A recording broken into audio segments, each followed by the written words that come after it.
कहीं खो गई।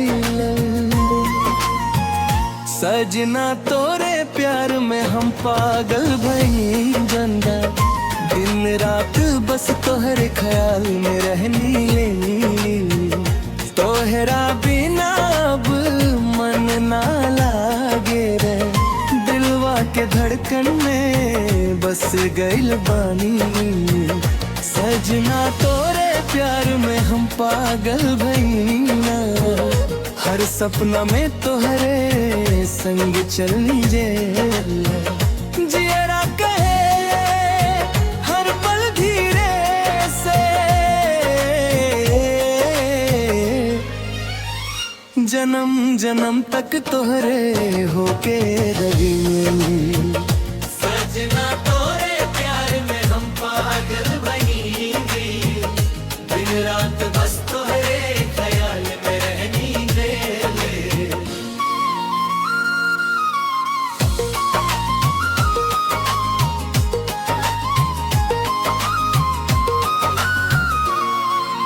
चांद से उजर लागे चेहरा तोहर भी, तो देख के बढ़ जाला दिलवा के प्यार। मीठ मीठ बोली मन हले वेल, सांस सांस में नाम तोहर बसे।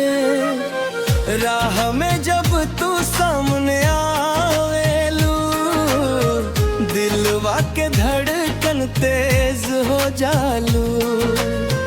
एक मुस्की मार के रब देखेलू, मनवा खुशी से भर जाला। सजना तोहरे प्यार में हम पागल भईनी, दिन रात बस तोहरे ख्याल में रहनी।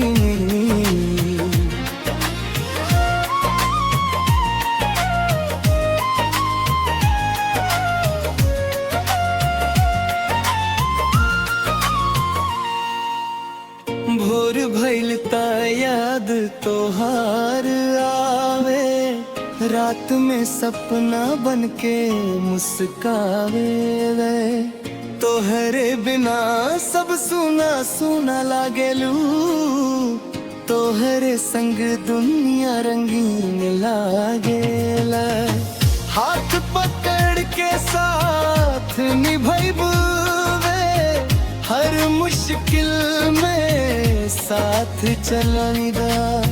जवन वादा आज दिल से करता रमीरा, उम्र भर तोहरा के चाहब जानी का। ओ सजना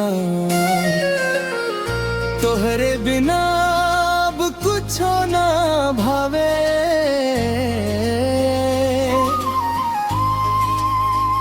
दिलवा बस तोहरे नाम पुकारे। सजना तोरे प्यार में हम पागल भई, दिन रात बस तोहरे ख्याल में रहनी रहनी। तोहरा बिना बब मन ना लागे, दिलवा के धड़कन में बस गइल बानी ते। सजना तोरे प्यार में हम पागल बनी, हर सपना में तोहरे संग चलनी। जियरा कहे हर पल धीरे से, जन्म जन्म तक तोहरे होके रही।